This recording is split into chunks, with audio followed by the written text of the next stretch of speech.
Warhammer Fantasy Role-Playing First Edition is one of the best core rule books ever made. That's my opinion. This is yet another video for a game that means a lot to me, and I have to have it on my channel. So it's pretty much, not doing it is basically criminal. There are a lot of videos, obviously, on Warhammer Fantasy Roleplay First Edition, but I wanted to make one myself. So this is the Games Workshop version. This is the Hogshead version in softback. I like this one a lot because it's obviously bigger, the art is a little bit more clear, but I don't open this one up too much because it kind of creaks and cracks, and it's older, obviously. I'm afraid pages are going to come out of it. So we're going to take a look at the Hogshead version of it. So what do you get with this game? Other than having an awesome cover, you get about 385 pages of gritty, bone-crunching, just old Europe-inspired fantasy adventure. Who doesn't want that? From its, as you can see, from its the huge amount of quality artwork and easy to digest layout. That's one thing I really like about it. The font, everything about it. This first edition is an imagination-spawning juggernaut with the first flip through. I mean, just right there, boom. Some of the art, the way it looks, everything about it is just fantastic. And of course, once you hit the career section, it really gets you going. It just oozes atmosphere of what could have been like an ancient Germany, full of marauding beasts, dark, dangerous dungeons, wizards decimating orcs with fire spells, demonologists trying to bind demons. It's got the whole package. So, at a time when I had become somewhat disillusioned with some aspects of AD&D 2nd Edition back in the 90s, AD&D 2nd Edition was my first fantasy role-playing game that I played. For those that want to know, my first actual role-playing game was Twilight 2000. I happened upon the Games Workshop version of the game in my store, my local role-playing game store. And I was just immediately just gobsmacked at how awesome it looked. Because I turned to this and I just was like, whoa, holy crap, Ratcatcher, that's great. You know, Prospector, Pilot, Pit Fighter, the list goes on, obviously. And so what I found was a fast, crunchy, brutal combat system that it's well known for. And I felt that AD&D 2nd Edition was kind of lacking that. The higher your combat skills, it meant the less you fumbled. But it also meant the more the chances are that you could crit. And it used debilitating and death-dealing crit tables, which was something I loved. Armor protected actual hit locations while actually lessening damage. And the added bonus of the chance of exploding damage made every roll against a horde of greenskins or beastmen or whatever. It meant quick to kill and likewise quick to die for the heroes. But you had fate points to get you out of death free. And of course, those were highly prized. So as you can see here, it had an onslaught of over 100 basic and advanced careers. And to me, it was just jaw-dropping compared to the classes and kits that are in 2nd Edition AD&D. And as you can see, there's, you know, Noble, Outlaw, Outrider, Marine, Mercenary, just fantastic. They are a little bit of just kind of like in name only, other than some of the skills they get and some of the advanced schemes they have. But just to open up it and to fuel imagination, this was fantastic. So it has a large selection of spells. Let's see if I can get to the spell section. Here we go. Fantastic. Love that piece right there. And it used a magic point system, as you can see. And one thing that was really cool is that it had ingredients, like the flayed skin of a fresh corpse. So some of these were actually pretty hard to get or downright evil, which of course was kind of a draw for me. I think one of them actually has to have like a human heart as the ingredient. Of course, you can play with those or not, but man, that's really, you know, it's pretty cool. So it has a very easy system. Let's see if I can get to that system here. I'll get to the let's just stay here on the combat. So it's very easy. You have a D100 and a D6. So it's easy for new players. Roll low for tasks and to hit stuff in combat on the percentile dice, and roll high for damage on the D6. Not too much to it. It has over 130 skills. Here's some of them here. Now, they vary in use, okay? From stuff like mundane stuff like dance to sixth sense were very strong, which tends to kind of make them more like innate talents, which may not all be that well balanced whenever they're rolled up randomly, which could be a slight on the game.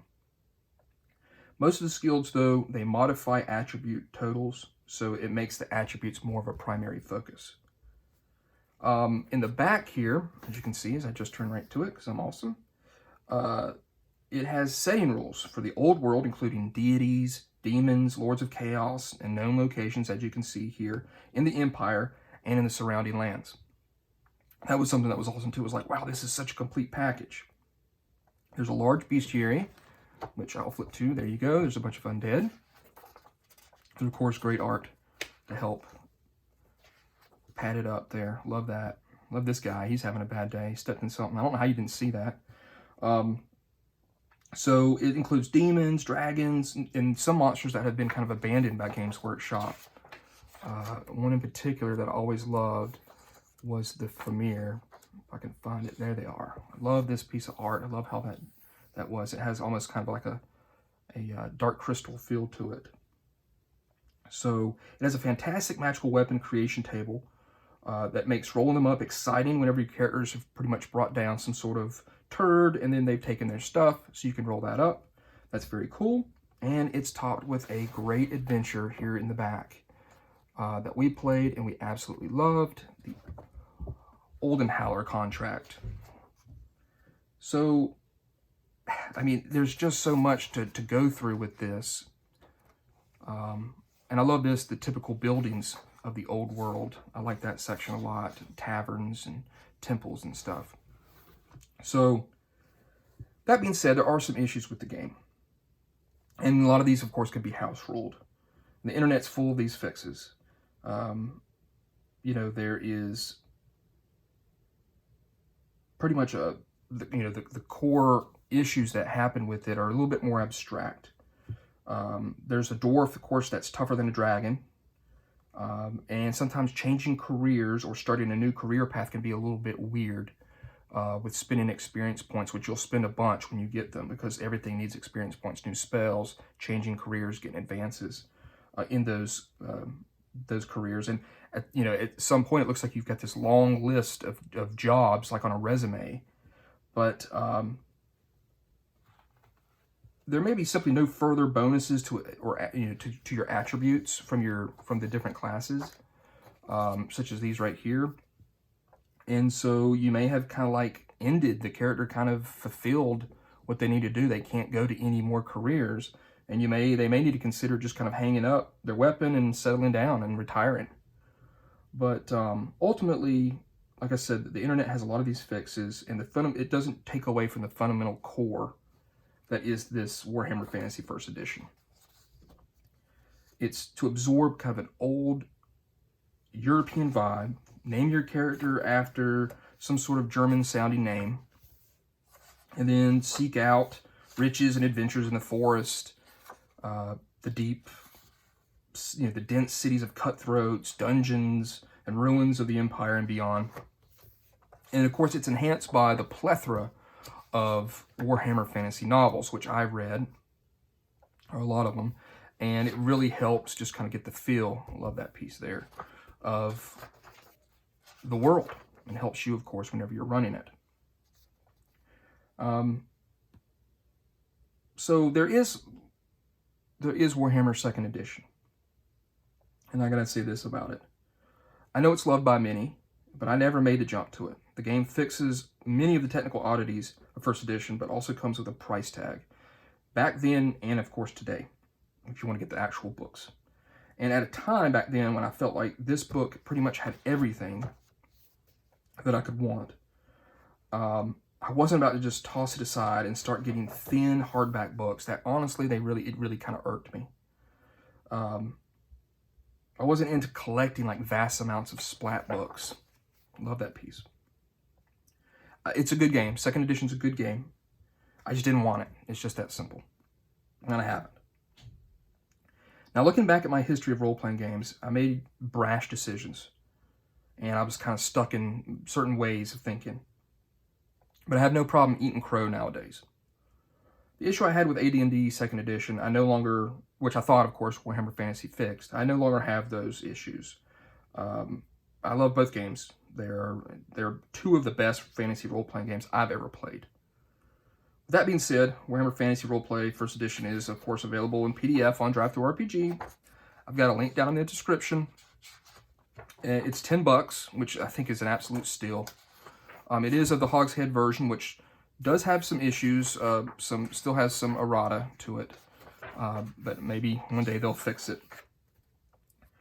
But unfortunately, Cubicle 7, who is currently the owner of the license, haven't allowed for POD, for print on demand.